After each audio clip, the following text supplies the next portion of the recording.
आज के इस कार्यक्रम के ऑर्गेनाइजर एसएस जैन सभा, इसके अध्यक्ष जनाब पंकज जैन साहब, इसके सेक्रेटरी जनाब संदीप जैन साहब और तमाम पदाधिकारी, सभा में उपस्थित हमारी टीम के मजबूत स्तंभ जो पूरी मजबूती के साथ हमारी टीम का साथ देते हैं, सारी व्यवस्था और सारी भागदौड़ संभालते हैं, वो बड़े भाई की हैसियत में हैं जनाब ओम यादव साहब, जम्मू कश्मीर का जाना माना चेहरा जनाब विशाल गुप्ता साहब, उनकी टीम के सदस्य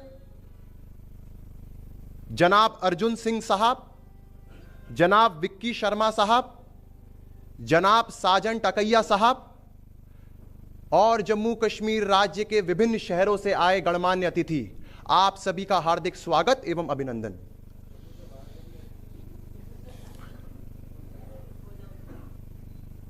मैं कोई गैर नहीं हूं, मैं भी आप लोगों की तरह पहाड़ों से आता हूं और पहाड़ों की एक खूबसूरती होती है कि पहाड़ आपस में एक दूसरे को जोड़ते हैं।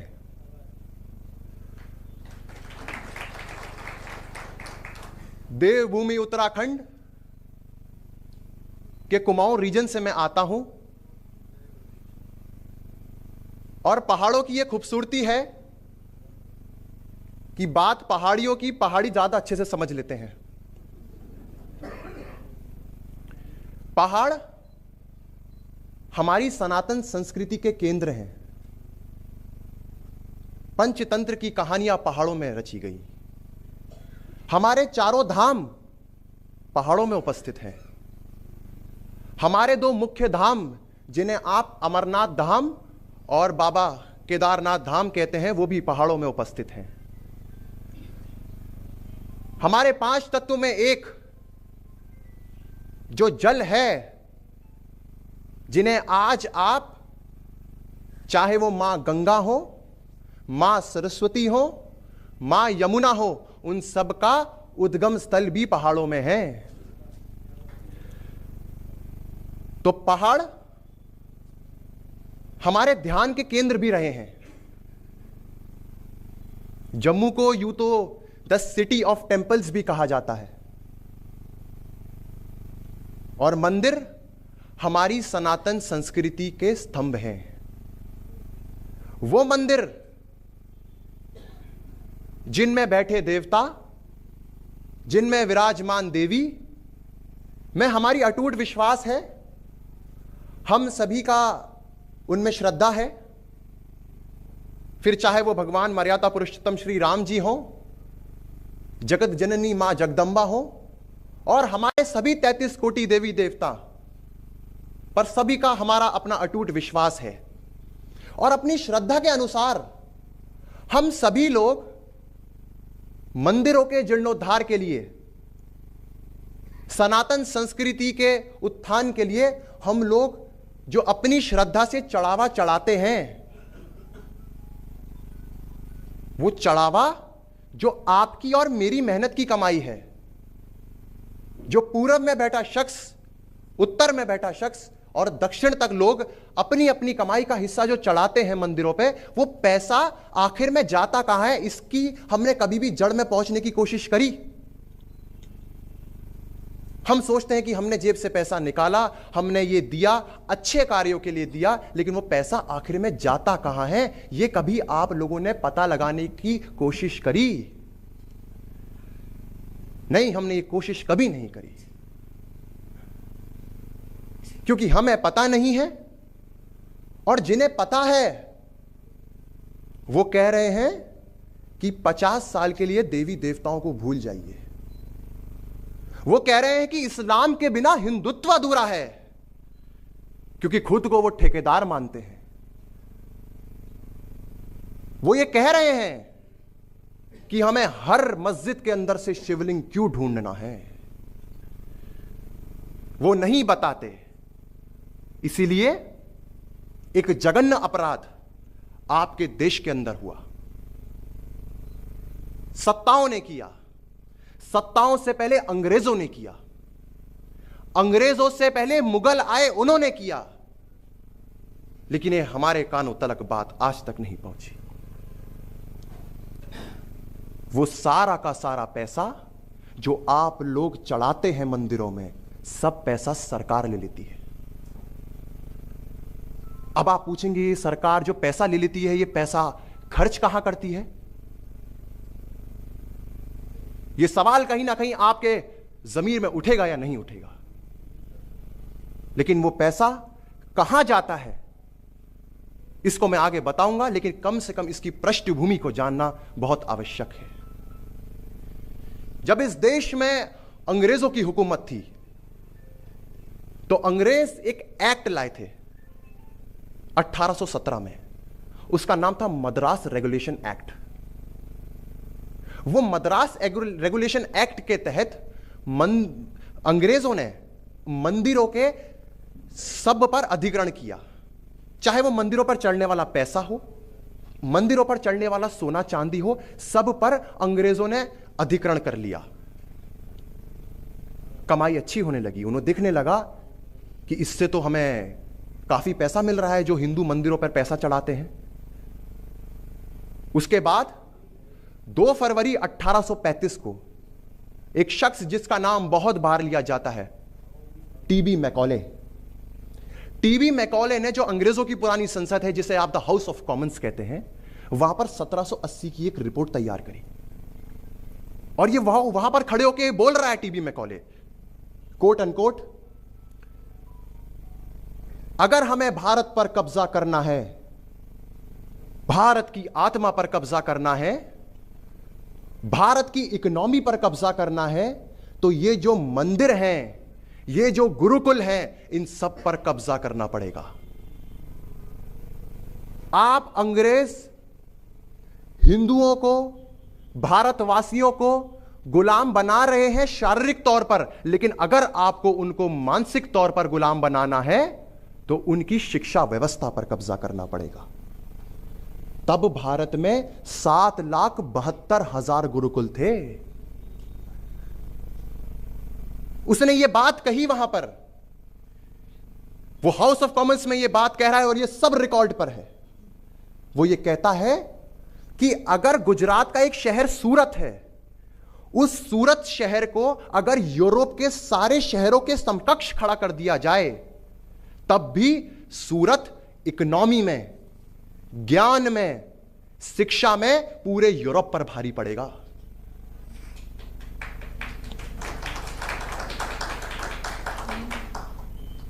तो उसके बाद अंग्रेज रिलीजियस एंडोमेंट एक्ट लेके आए 1863 में, और उसमें उन्होंने मस्जिदों को भी ले लिया और चर्च को भी ले लिया। तो मंदिरों पर, चर्चिस पर और मस्जिदों पर आने वाले सारे पैसों पर उन्होंने अधिग्रहण किया। गुरुजी एक बात हमेशा कहते हैं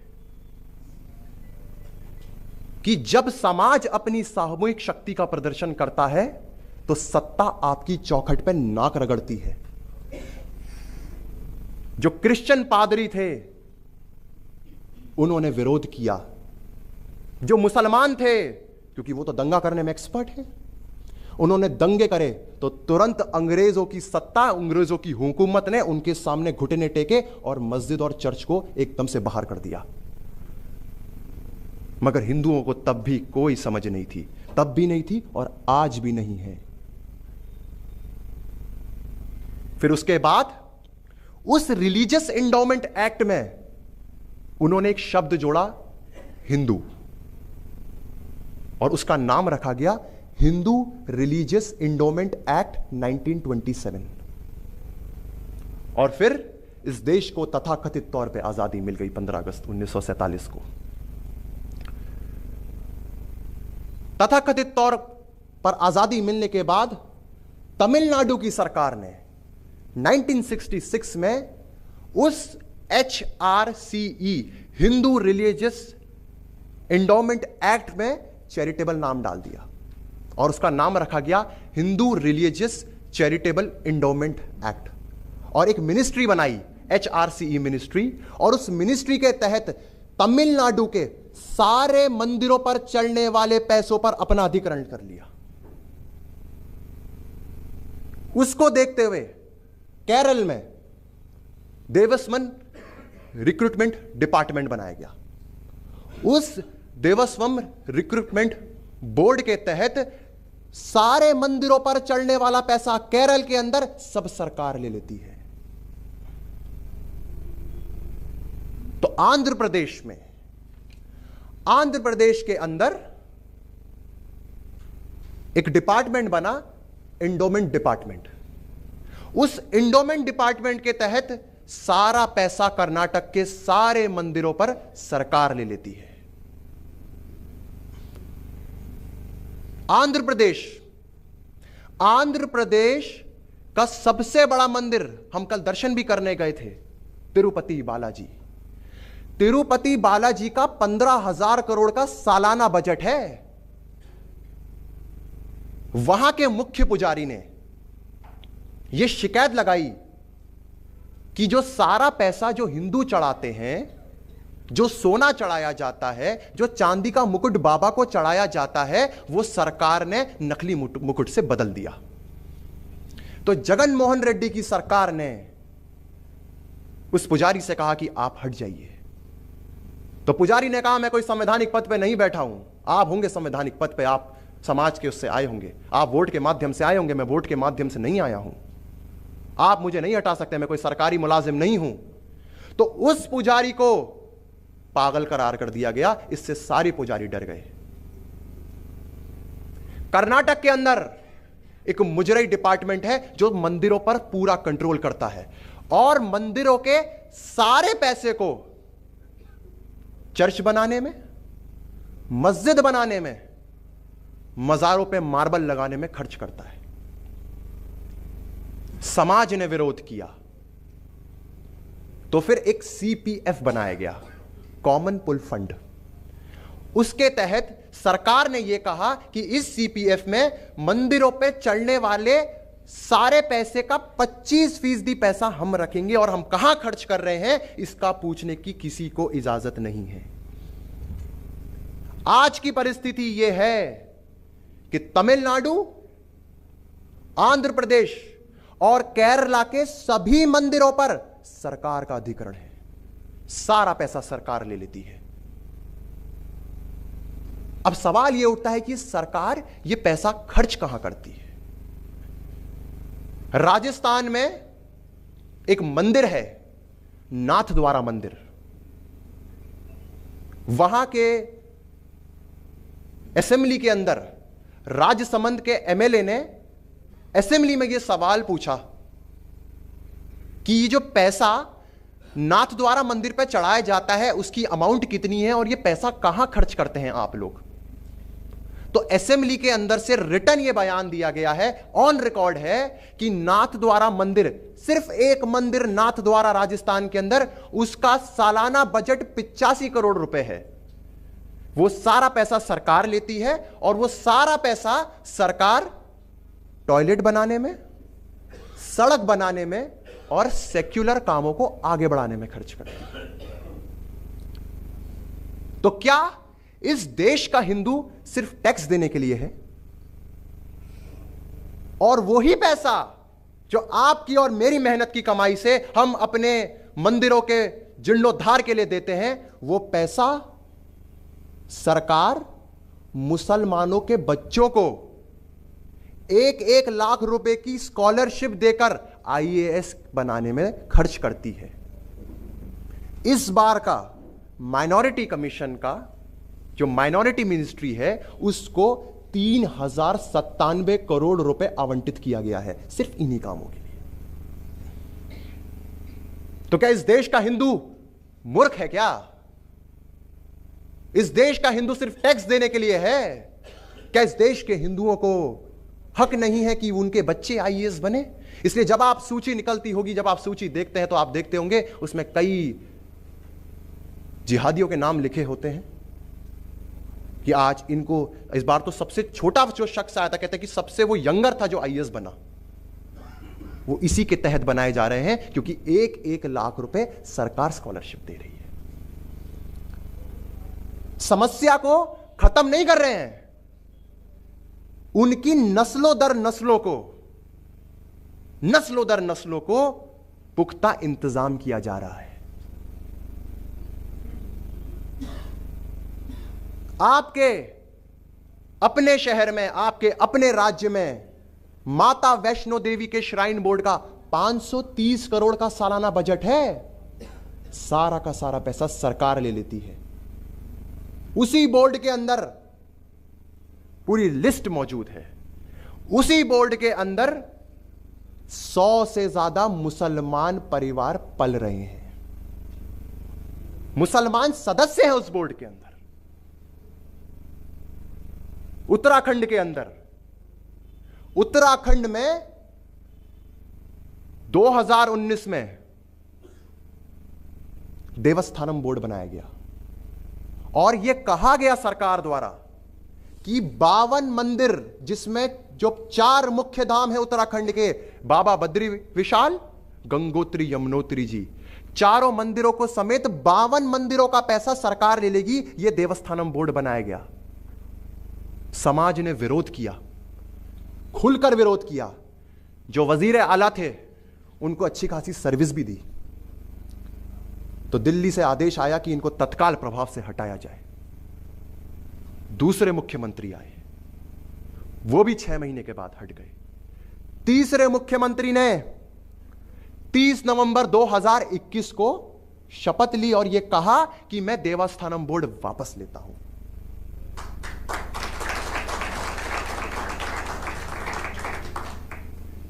तो हम तो बड़े इमोशनल लोग होते हैं, ये हिंदू, हम बड़े इमोशनल होते हैं। हम लोग इस बात को लेकर बड़े खुश हुए कि देवस्थानम बोर्ड वापस हो गया। अब जो मंदिर का पैसा जो मंदिर पे चढ़ रहा है वो मंदिरों पे चढ़ेगा। आज तक उत्तराखंड की सरकार ने जो राजपत्र अधिसूचना होती है, जिसके तहत यह पता चलता है कि कोई भी असेंबली के अंदर कोई भी आदेश पारित हुआ है या कोई भी आदेश को वापस लिया गया है, एक राजपत्र अधिसूचना होती है जिसे राज्यपाल पब्लिक करते हैं। वो राजपत्र अधिसूचना अभी तक पब्लिक नहीं हुई है। सारा का सारा पैसा कहां जा रहा है, इसकी बात आज तक सरकार बताने में असमर्थ है। यह बात हिंदुओं के ठेकेदार नहीं बताते। माननीय पुष्पेंद्र जी ने यह 12 साल पहले एक मुहिम शुरू करी और मुहिम शुरू करने के पीछे की सिर्फ और सिर्फ हमारी वजह यही थी कि जो बात, जो फैक्ट्स, जो फिगर्स, जो डॉक्यूमेंट्स हमारे पास हैं वो हम बस आप तक बता दें। हमारा इसके अलावा कोई एजेंडा नहीं है, हमारी कोई ऐसी मंशा नहीं है, कोई इच्छा नहीं है कि हम किसी पार्टी के 2 पैसे के सदस्य हों। हम किसी पार्टी के दफ्तर पे कभी आपको दिखाई नहीं देंगे। हमारा सिर्फ काम इतना था कि जो बात हमको पता है वो सनातनी समाज को बता दी जाए। सनातनी समाज खुद तय करेगा कि यह बात सही है या नहीं है, और अगर सही है तो सपने जो आपके प्रतिनिधि आते हैं उनसे सवाल जरूर करेगा। इसीलिए माननीय गुरुजी एक बात हमेशा कहते हैं कि जब भी आप मंदिरों में जाएं तो जो पैसा आप चढ़ाते हैं, जो मंदिरों के जीर्णोद्धार के लिए चढ़ाते हैं, वो पैसा ना चढ़ाएं बल्कि वहां पर मोतीचूर का लड्डू रख दे, सरकार वो आके ले जाए।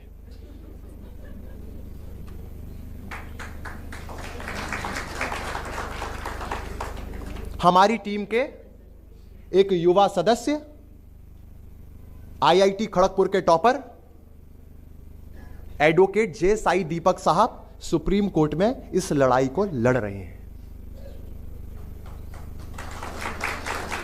और मेरा मानना यह है कि अगर इस सरकार में नहीं हुआ तो किसी सरकार में नहीं होगा, क्योंकि इस सरकार में बैठा जो शख्स है, जो कभी हमारे यहां केदारनाथ में भी आके बैठ जाते हैं, आपके यहां अमरनाथ में आके भी बैठ जाते हैं, वो काशी में जाकर भी पूजा कर लेते हैं, वो अभी अभी मथुरा भी होके आए हैं, तो अगर उनकी देखरेख में नहीं हुआ तो किसी सरकार की देखरेख में नहीं होगा। इसीलिए आप सभी सनातनी हिंदू समाज ये तय करे आप सबकी अपनी अपनी एक भूमिका है। आप सबको इस यज्ञ में अपनी आहुति देनी है। एक नुक्ता बराबर भी अगर आपने आहुति दी तो राष्ट्र आपको सलाम करेगा। बहुत बहुत शुक्रिया। Thank you very much.